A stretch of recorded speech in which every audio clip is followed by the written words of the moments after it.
Welcome back to TIDES. I'm your host, Shveta Malhan, and today we are doing something different. If you're in HR or L&D and you're still talking about future proofing, my guest is going to challenge you and challenge you hard. Ali Uren is the founder of Kiikstart and the creator of the Circular Workspace. She works with teams and leaders to stop talent leaks, build what she calls adversity intelligence, and turn learning into a real business driver and not just a feel-good cost center. She helps them learn how to solve their own problems in real time as work happens. So if you're ready to hear some tough love and a smarter path forward, you're in the right place. Ali, welcome to TIDES, and thank you for joining us today all the way from Australia. And I know it's early morning for you, so I really appreciate you having this conversation with me today. Thank you, Shveta. Thank you so much for being here, with me and allowing me to be part of this conversation. And it's 7 a.m. So the brain is warmed up. So I think we're going to have a different type of conversation today, and look forward to bringing some of the not so obvious perspectives to the space. Yeah, fantastic. So maybe let's get started by understanding this whole future proofing and your take on it, because you think that it's a myth. Yeah. And I'd love to explore what do you mean by that and why should leaders stop chasing future proofing? Yeah, absolutely. So let's start with the definition, all right, just so that we're all on the same page. The definition from Oxford Languages. So to future-proof means that a product or a system is unlikely to become obsolete or fail. So just think about that for the moment, right? Like likely to become obsolete. Well, most things are, right? Like what even we did 6 months ago is not always going to have the relevance or, the value, right? So there's a tipping point. And I always say to people, just because something is working and something is successful, actually doesn't mean it's going to be. And I think we're really at a point now, aren't we? Right? I've always said that. But I think now if we look at the world in which we live and work within, that is true, right? Organisations can't keep trying to future-proof because it's not relevant. And you can't, right? And it's also got a lot of risks associated with it. So the first one is when you think you can future-proof, what do you think tends to happen? You become somewhat complacent, don't you, right? Because you future-proof. That's not going to be obsolete. That's not going to fail. Job done. Nothing to see here. So that complacency is very, very dangerous. It's risky business behaviour, right? It's risky human behaviour. So every time I see future-proof, I get a little bit tetchy. I get a little bit, I just think we're putting business and our teams in susceptible positions with that mentality for that very reason. Is worry too, yeah. And we take away the ability and the focus on being actually able to fight smart, right? You can't future-proof, but you need to know how to fight smart. Yeah, that's a really interesting perspective because you're absolutely making a really good point here because we live in times of continuous change. So there is no end stage to any change that we are working towards, right? No, there is not. We reach that state, it changes again. So we have to continuously reinvent, adapt, and evolve ourselves. But this might mean a very big shift for leaders. Yes. Especially around learning and development and how to approach learning and development. So what's the new mindset that we need to have as we kind of build towards this undefined future state? Yeah. Look, there's so much in this, right? But I think definitely moving from, there's a lot of focus on skills. So I think the mindset has to change around how we're actually engaging and thinking about skills and how we utilize them in our workplace. Certainly got to move on from a training mindset. I know we're going to talk about that today. But I think the mind shift needs to change in terms of what we are building capability in, because that's lagging, but also how we're giving people the opportunity to fully leverage it. So, we are seeing definite changes and we're going to unpack that today, but certainly that once sort of the mindset around the actual, training, it's very antiquated. And so we need to move forward from that into something, like I said, that is much more focused around really building acumen, business acumen, entrepreneurial thinking across our whole team, not just leadership. So there's even changes around where we distribute budget, and we bring fairness and equity into this. Because I do believe L&D has struggled with that at times. There's been a lot of focus on leadership in the C-suite to do a lot of the heavy lifting. And that's also putting us in a very, I think, risk-filled, susceptible environment as well too. So we've got to change a lot. We've got to change a lot. Yeah. And before we get into how do we need to change our mindset, Mhm. how to play this game differently, can you zoom into for a second what's wrong with the traditional L&D model? Like, let's train the people Yeah. model is not Yeah. going to work. But what's not right about that model? Yeah. Okay. Yep. So there's a bit in that. So I always like to say you train dogs, not people, right? So, and I love dogs. Hey, I've got one. All right. I've got one. Yeah. Ring the bell, train the dog and it does what it needs to do and, it'll behave itself. Right. And I've had to lock it up so it behaves itself at the moment. I'm going to bark at garbage trucks and we'll have all sorts of trouble. But for me, it doesn't. The training model, okay, there's a couple of things with this, is that normally it fits within a very neat, nice, tight box of like capability and competency and skill sets. And it doesn't actually look at developing the whole person. The issue also with training is that it comes from top down a lot of the time. Yeah. So it's a lot of directive, a lot of edicts, a lot of you need to, like leaders saying, you need to learn this. We think we've got a gap here, right? We've done a training needs analysis or a skills matrix and we think, yeah, you need to fill that. So it's too tight in its scope. It's not keeping pace. So traditional training tends to be obsolete quite quickly because of the fastening cycle of skill in terms of relevance. People don't get a lot of buy-in also too around the traditional training model. What do I want to learn? What am I seeing in my own role? What's some of the feedback I'm getting from clients? Where are the gaps that I'm seeing? Not just from a role perspective, but a business perspective.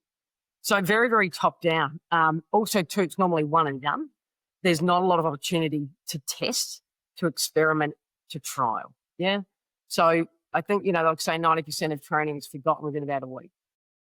So it's not just the content, it's how we're implementing it. Yeah. And we must also, as I said, I have worked and do work within some of the, registered training organisations here in Australia. But we do need to, the problem with that traditional training model is, and I'm seeing it, that the content is not keeping pace with what is happening in real world time, right? Be that social change, political change, economical change, values change in society. Yeah. It's just not reflective. So for me, I think there's not enough ownership. There's not enough co-design and buy-in and conversation around that traditional training model. Yeah. And I will add to that also the traditional training model, maybe because it's how we think about creating training. I'm not even going to call it learning experiences yet because we're talking about, top-down training and packaging content. We haven't been able to personalize it and make it relevant and timely for when the person needs that piece of information or learning experience so that there is transfer of learning. So that's also a missing piece in that equation. So I'm just making a note here and I'm going to do that because there's a lot of good things that you're saying coming up here. There's a couple other things I want to touch on that I think is really important so that the listener can actually also start to self-assess their own practice against it. A couple of things I'm saying as well too. It's not really mapped back to the role and broader commercial goals of the business. Yeah. So it doesn't connect back in across, really 4 levels. The broader organisational commercial goals, the HR and OD or L&D strategy. Yeah. The team and departmental outcomes, and then the individual role. They all need to be mapped, yeah, and they're not. So what happens? There's no relevance, right? It doesn't land anywhere. And so the person goes back to their desk or back out into the field or wherever, and nothing happens. So it doesn't have meaning. It doesn't have meaning. And the other thing that I'm seeing that I just want to flag, and I'm really seeing it now, particularly how we're going to assess, and the work, right? And people can just take out learners and put in an employee or team member, is the process around how we actually assess real skill and talent capability in the world of AI. So that is something I'm giving a lot of headspace to and having discussions with clients at the moment, is how are we, just think about this at the moment, how are you as a leader going to accurately assess the current capability of your team at the moment? What is the work of humans as opposed to the work of machine? Yeah. We haven't even been very good traditionally at assessing what people are doing with training or learning and development with skills, capability, intel, experiences. There hasn't really been robust assessment process around that. right? So you can imagine now that Yeah. the risk is only going to be amplified. How do you actually really get a full handle on what the current skill sets are? It's an interesting one. I'm writing about it, so I'll let you know when that's out in the world. But it's certainly something I'm seeing at the moment in discussions with these organisations, because we are going to be in trouble on being able to really accurately assess where people are at. Absolutely. Like even before AI, Mm, my biggest pet peeve was if I have to go and present something to my leadership team and I have to create a pivot table, I look at my learning ecosystem to find information on how best to create a pivot table. And what I see is a course on Excel 101, but that's not what I'm looking for. Like I'm not going to drop what I'm doing in the around my work piece to go and just go into a box learning management system to consume content on Excel 101, 90% of which is not even relevant. So I waste time. I don't get the information. I don't apply that in my context at the speed which I need to. So yes, it doesn't help me. But now with AI, things have kind of really gone to the next level in terms of the speed at which I need to evolve how I do my job. So if the speed at which I need to evolve how I need to do my job, learning has to keep pace with that too and correct. support me in the context of my work much more efficiently. So I Mm, talk mm. at it from a performance enablement ecosystem. How can Yeah, organizations build an enablement ecosystem so yes, that my performance doesn't suffer as things continue to change in my work context? very much so. And I think that's a whole other conversation, probably for another day, is around the guardrails and the structure and the standards around those conversations about, with leaders and their teams talking about where do we utilise AI? Of course, we need to, but what also is still the work and creativity of our people to do? And when do we start to say, well, no, hang on, that's actually your role, and now you've given that up. Is that right? Can we do that? Right? Like, there's so many business, commercial, and moral questions around that as well too, Yeah. that we need to be having. So let's see if we go there with that. But it's certainly something that, as I said, what are we paying the machine to do as opposed to the human? And where's the fine line in that, Yeah. right? Because I might think that I've got a team that's got a whole lot of capability that actually don't have. Yeah. I Yeah. just want to flag that. I've gone off the team. Absolutely. So let's explore another concept which I'm very curious to learn more about that you talk about, which is the circular workplace. Yes. So, can you help me understand what's this concept of circular workplace? Because it sounds very interesting and I'm very intrigued by it.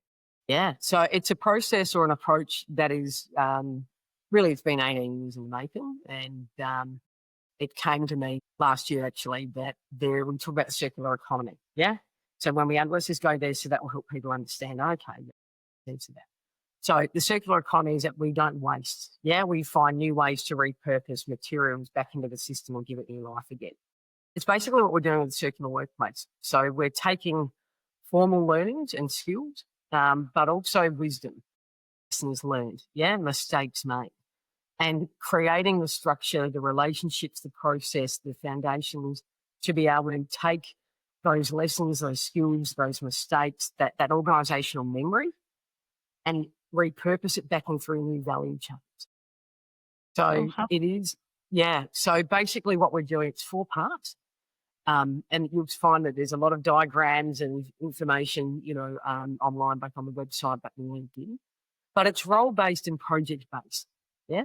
So Mm, the learning, so there's a facilitation, a coaching and a mentoring aspect around it at the same time.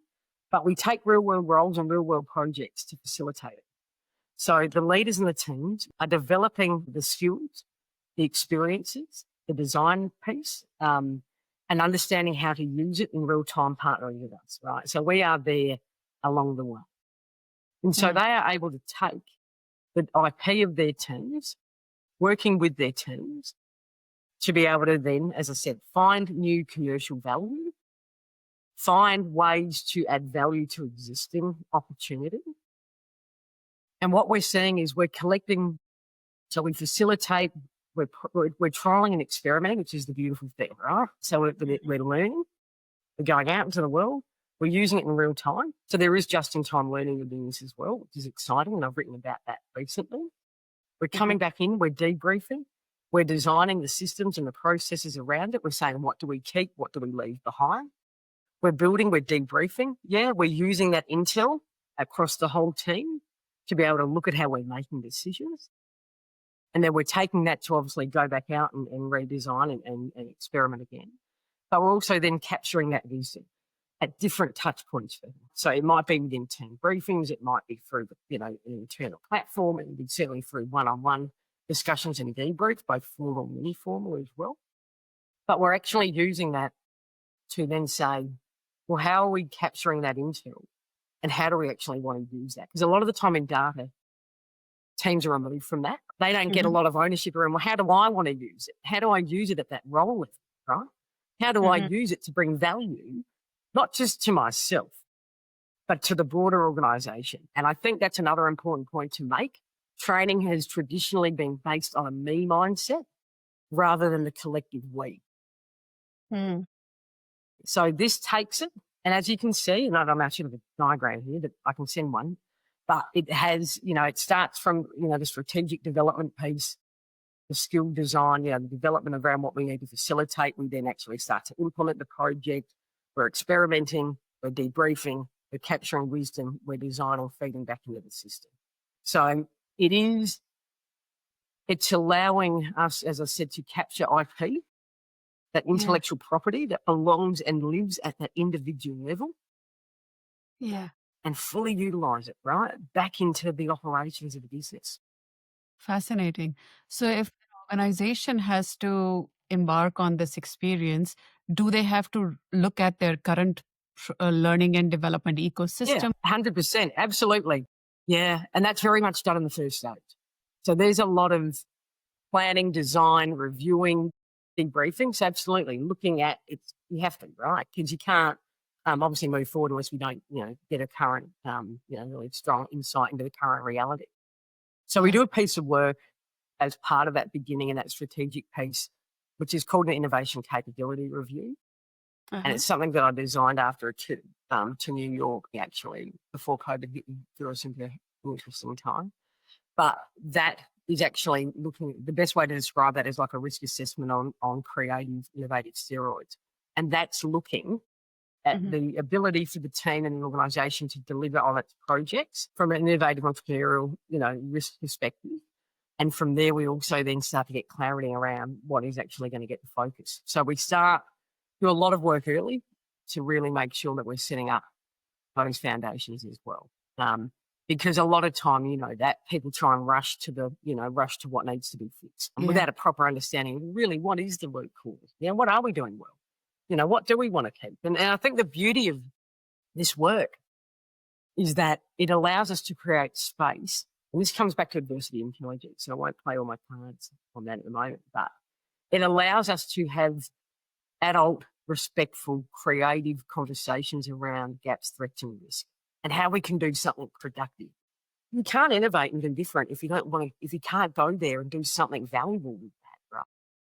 Yeah. And that's honestly, I get excited about it, but it is because I know that in the last 18 years has been one of the areas that's probably had the most durable difference for clients. Yeah. So my understanding is in order to become a circular workplace where learning is happening, I'm simplifying it in the flow of work as you're doing the work, you're getting the experiences, you're getting the education that you need, you're getting the environment is set up for you to learn while you play and experiment, innovate, and build on the lessons learned as you go on. 100%. Which means the technical ecosystem for the learning and development has to be conducive so that not only the information is given in the right way, but also to your point, when you talk about capturing the wisdom, the knowledge, the intellectual property, all of that is also happening. So do companies shy away from embarking on this approach, which is the right approach to think about learning and development and bringing learning where action is really happening? Because it seems to me there's a complete overhaul of the existing system that needs to happen. Just having LMS in your ecosystem is not going to cut it, right? Absolutely not. No, not at all. So for me, like with anything, yeah, no, it is. It's got a change management piece to it as well, right? And that was part of my background, as was advertising and marketing, right? So there's a branding element of this as well too. Yeah.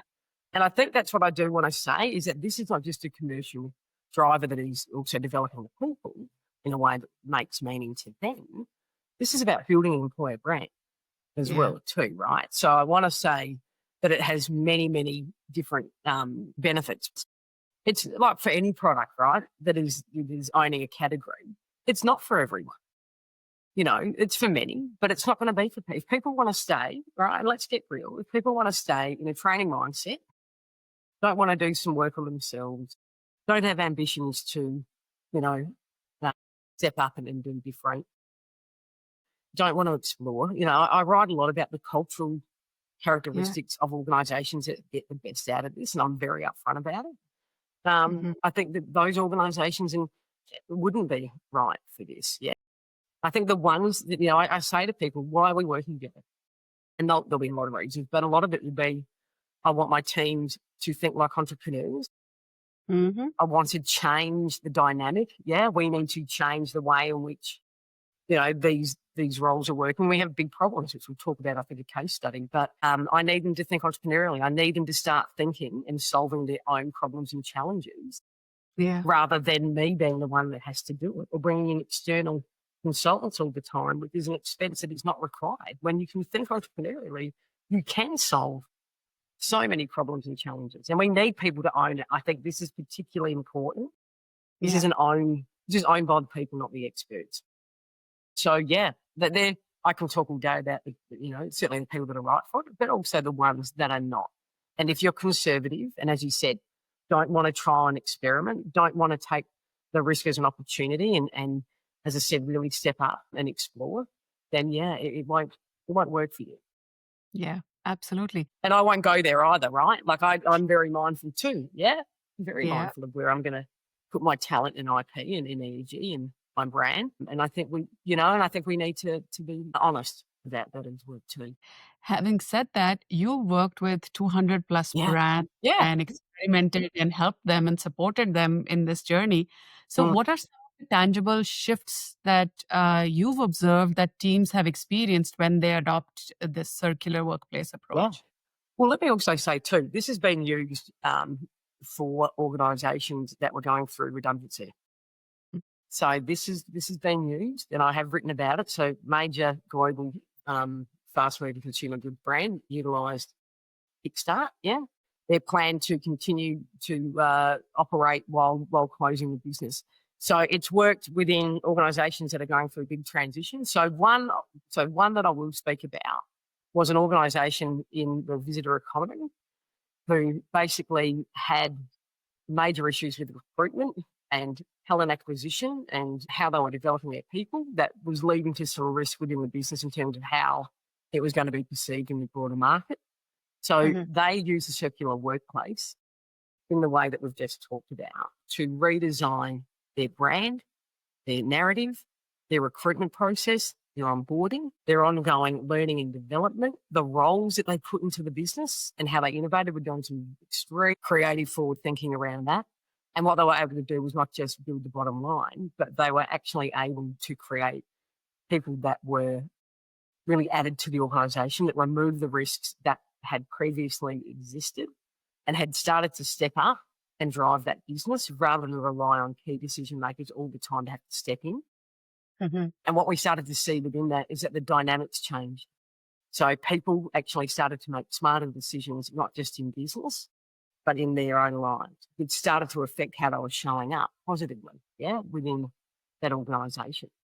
So they were actually able to exit the business. The owners were able to exit that business and sell it at a nice price and be able to move forward with their own life as well too, rather than be stuck in this perpetual mess and risk of what was really it was almost like a mutiny. It was in a very, very bad way. It was chaos. Mm. So this allows all of their team to think, to have that level of business acumen, right? To be able to respond to adversity because it was a very challenging environment. It was extremely isolated. Yeah. So there was a lot of challenge that you would not normally perhaps get, but they were able to manage that adversity They were able to respond to even COVID. They were able to respond to these challenges in a way that wasn't destructive, but constructive. Yeah. So talk to me about adversity intelligence as well, which I is such a key ingredient. Yeah, very much so. So adversity intelligence comes back to that piece around thinking and responding differently to gaps and threats and risk. Yeah. So we know a lot about obviously IQ. We know a lot about EQ. We don't talk a lot about adversity intelligence. So adversity intelligence is that ability to make good, yeah, on challenge, setbacks, problems, things not going to plan, and allowing our teams to have that ability and the mindset to be able to bounce forward, not just bounce back, as I like to say. So to be able to take lessons, mistakes, and see them in a constructive, useful way. It's about the ability also too that when things do go wrong, you don't win a project, you get a client that leaves. You have a project that didn't go to plan. You have a major misunderstanding maybe with a major supplier or vendor. This allows leaders and their teams to work together to actually take that, debrief it, understand it too, right? Like how, because the issue is you don't just learn from mistakes, right? Unless you have the mentoring, the coaching, the facilitation, the discussion, it needs to land somewhere, the process to actually take that and do good on it. And so it really takes the fear out of it. Adversity intelligence is part of risk management, but it's more than that. It's about human growth and taking the risk and the fear out of those spaces that we try and avoid, right? Which costs us greatly as well too. And make good, make new purpose, make new value from that as well. And as I said, it's one of the most rewarding parts of this work because when you know how to do it, there's freedom around it, right? Yeah, yeah. It feels like adversity intelligence is the glue or the fuel that gets you to become that circular workplace where you're constantly evolving. That's a really good point you make. Let's not lie. There's a lot of work that are done with leaders through this too, right? A lot of one-on-one, a lot of development one-on-one. Yeah. So because we need to, like you said, we need to be able to change not just the skill sets around them, but the mindset and the attitude. Yeah. Because we've always been brought up, right, to focus on our strengths. It's the worst advice we can give anyone. It's the worst advice we can give people, right? And people might look at me from the like, what do you mean? And I'll say, well, here's what I mean, right? Strengths are good. Strengths are great, right? You need to know what your strengths are. But once you know and leverage them, use them, right? But the ability to do exponentially different from your strengths are not that great. Yeah. So if I spent all my time working on how and focusing on becoming a better facilitator, that's not going to be healthy for me, right? Like I'm always practicing my craft, but I know that that is a strength of mine, right? So I'm not going to be focusing there. I'm going to be looking at where the gaps are, where the risks and threats are, where I need to do different, what I need to learn, yeah, what I need to evolve, because that is where the exponential difference will come from. So when I say that at first, people can get a little bit like a tennis player. If you've got a really bad or a weak backhand, the coach isn't going to keep focusing on your strong forehand because they know that's a vulnerability. Same in business, yeah? Same in business. So it's a mission I've been on to change the narrative around that because it is quite fundamental to this. And then people start to get it. It's not saying don't think about your strengths. It's not saying don't celebrate your strengths, of course. But it's about saying, come on the journey and let's see what we can do with that gold that's sitting in the corner that you've never had the means to be able to fully leverage into. Yeah, yeah. And this brings us back to our earlier conversation around when we were saying future proofing, because if you just focus on your strengths, today it's a strength, tomorrow it might not be because the context in which you're working, your skill set might have changed. Right. So that's a great point. That's a very, very good point, Shveta. We need to start to think, we need to change our attitude around skill sets, right? That these are only almost, and not every skill obviously is going to become obsolete in 5 minutes, but the lifespan, yeah, the life cycle, the shelf life is now different. Yeah. So that therefore to say, it doesn't make you a bad person, doesn't mean you're not valuable, but that skill set, let's not hold on to it too tight. Let's just, and that's why I think the circular workplace is so critical, is that we are getting value. We are getting return on skills. And I talk about return on skills, not ROI. we're getting that. And this is why we need this too, right? Like we can't, if we don't have this mechanism, then they do sit there completely obsolete, a complete waste of investment that never saw any return, any value.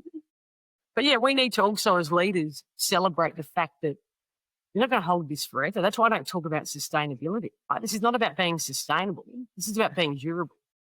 Durability is my word, my friend. Durability is the word.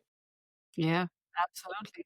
Just tell me more about the return on skills and return on Yeah. investment, because everybody's talking about return on investment, so much Yeah. so that now people are talking about even AI initiatives are not giving us return Yes. on Well, investment. they are. Let's talk about that. I've written lots of articles on this, yeah, because it's something that I have as part of Kiikstart's work. I always have focused on not just outcomes, right? So let's just define them and then I'll jump into this. So when you think about how we like normally we measure, training. What is it, Shveta? Tell me. I mean, you've had a lot of guests and you've got a lot of intel in this space too. But if we look at normally how we measure training, what measurements do we use? What do you see? Tell me what you see. And assessment scores, Yeah. Completion, again, what was the motive and intent for someone completing it and also even attending, right? Like, got to dig deeper there.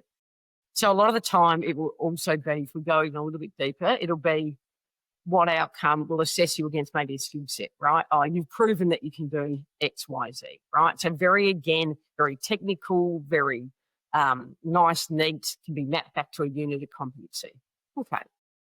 But that doesn't really tend to have a lot of value in today's world, right? Like you've got to know how to do the skill, but more importantly, it's the impact.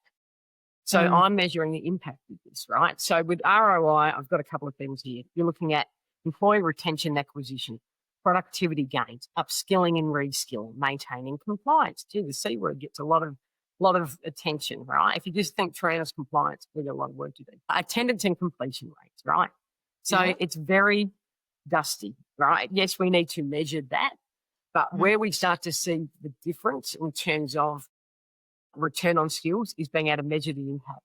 So that's when we're starting to look at factors like people's behavior, mindset, language, things like how they actually, the style and manner of how they deliver the role, the way in which they're open-minded to opportunities, how they now take risk, how they treat people, all of those factors, that is what ROS will measure, right? And then some more, right? But the ability to think critically, the ability to respond to, as you said before, adversity, their ability to respond and create new opportunity, be it both human and commercial in terms of gaps, threats and risk, their business acumen, how they're using that skill, but then being able to redesign it, pull it apart and use it in different ways, as the business evolves. That is ROS. So ROS is looking at the whole individual and mapping that individual also back to broader commercial goals. I love that, because ROI again seems like a very episodic measure of what we can and cannot achieve or what we have and haven't achieved. Whereas ROS, return on skills, is tying back to what you were talking about a bit earlier about durability, because it helps us not only solve for here and now, but also prepare for us for long-term changes that we have to think about today as we do our future scenario planning. I don't know how many of us are doing future scenario planning. Like, I have a big question mark on many capabilities that exist in the business. Is it required 5 years from now or not? But if we don't look at ROS and focus only on ROI, then we miss the bigger picture of what we need to have as the key ingredient of our organization through people.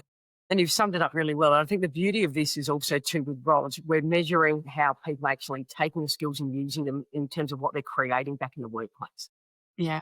So you start to see how we're capturing it, right? So we're looking at the quality of the work and how they're thinking and how their rationale and creativity. And I have to say, and I'll say this, and again, it's another discussion probably for another day, but the beauty of ROS and the beauty of the circular workplace is that we have those skill sets that we're facilitating, that we know about. But what's happening through the very experience, and you'll probably get a feel as you listen to this conversation, is those secondary capabilities that are built.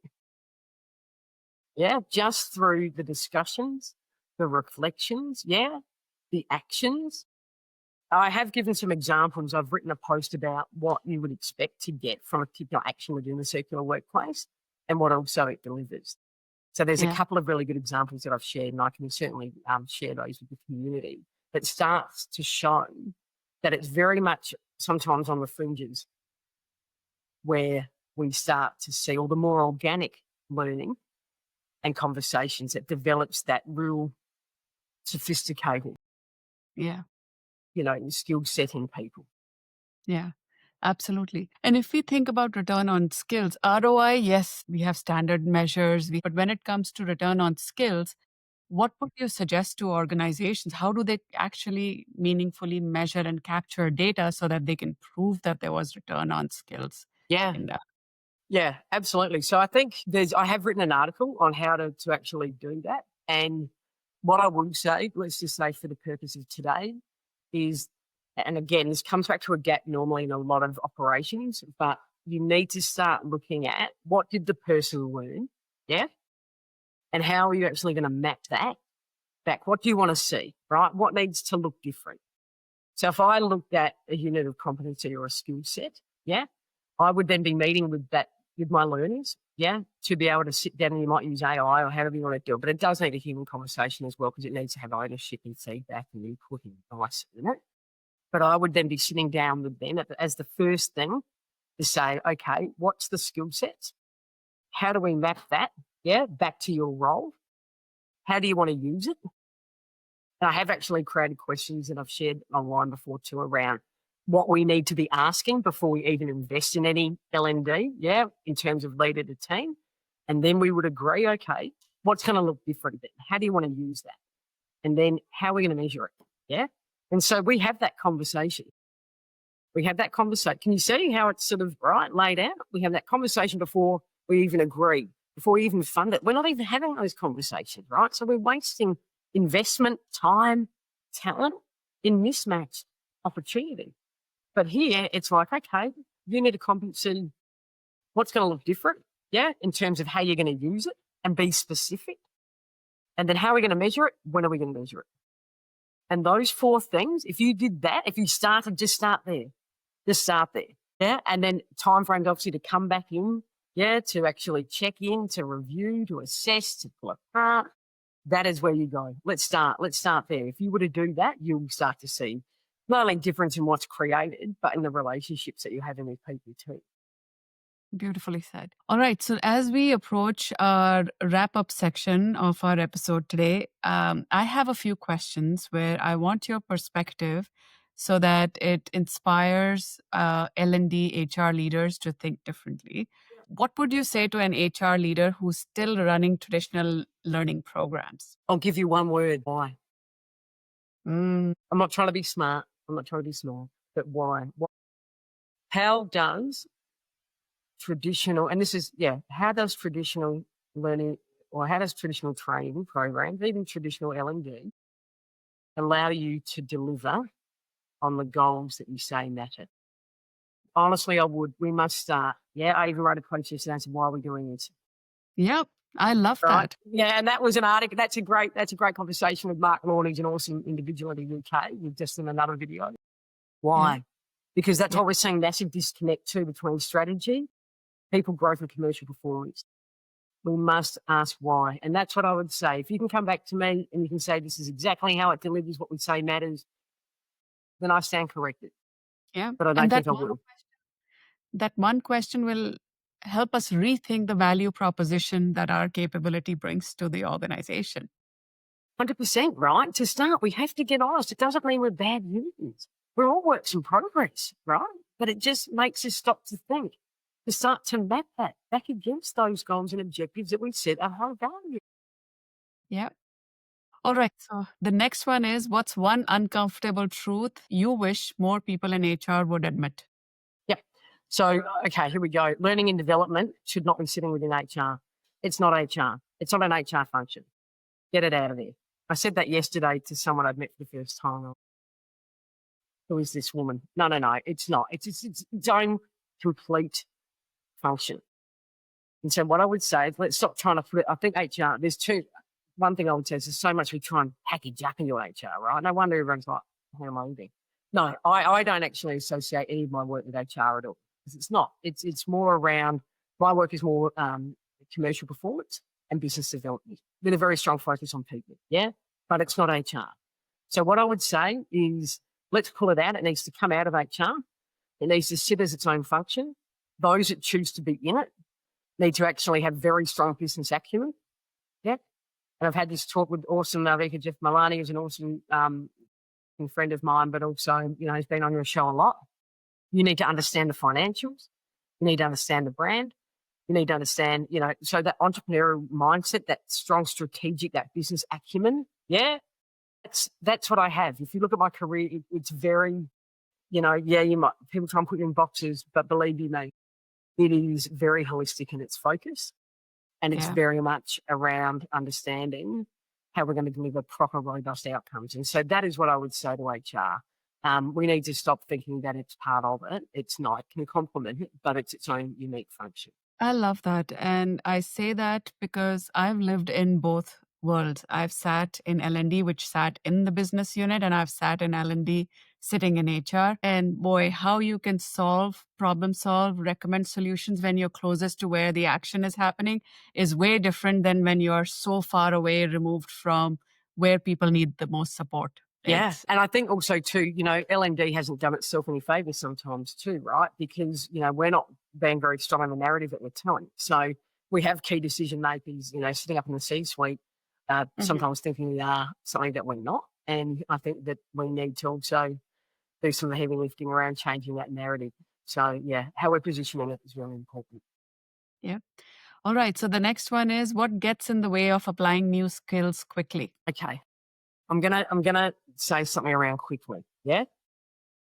So if people want quick wins, we have to be really clear, right? That quick wins, I've been asked for quick wins, and people have asked me quick wins, I don't even know why they're asking. So that can be an issue, right?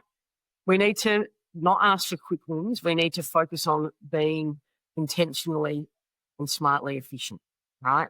So I think when we want to do things quick sometimes, what can tend to happen? We make poor decisions. We're missing parts. We're not thinking it through.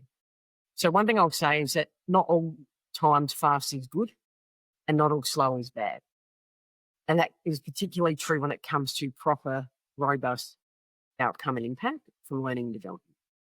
Yeah. So I would say if you want to start to see proper outcomes, durability, in terms of outcomes and impacts that will move what is happening in the organisation, then you need to be prepared to make the investment and you need to be prepared to stay the course.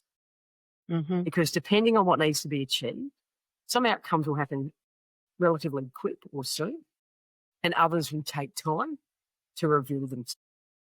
So I would say what gets in the way is mindset and attitude around expectation, but also not allowing space and time to experiment and play. Like if you're not giving the dealings, the goodness and the magic comes in the doing, not sitting online, not being in wherever, not attending a conference, not sitting in an event, not going through 400 modules. No. It's always in the doing, the reflection, the design. It's always in that.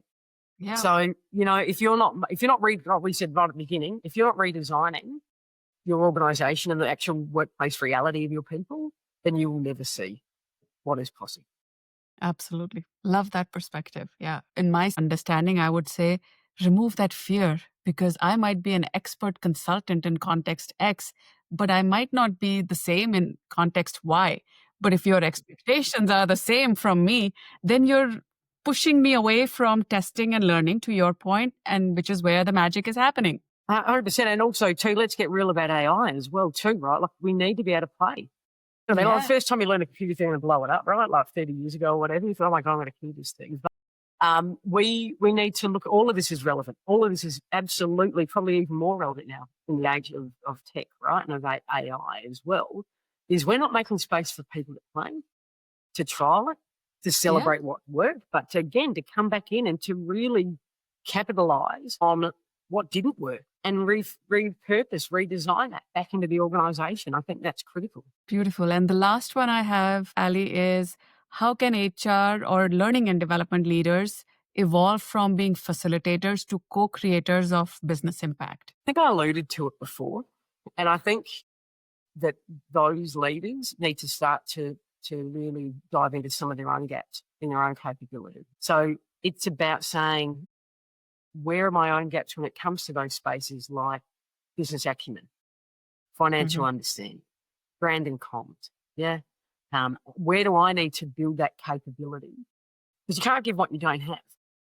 So L&D needs to really understand the strategic side, understand where the gaps are within your own learning, and invest in fulfilling that so that they actually can step in to being part of, real drivers of that commercial side of the business, that business side of the business, the brand side of the business as well too.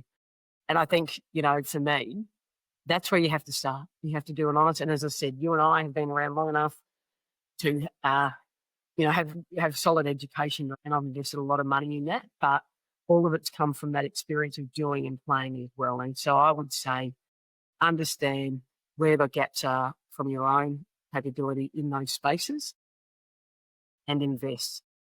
And if that means too, you can't always wait for someone to come along and say to you, the organisation isn't always going to fully fund it, and whether we can argue about that. But really get real and understand, what space are you playing in? Where is the world moving? So we know that, I think Malvika would back that up too, but that we're seeing budgets move away from traditional L&D. Yeah.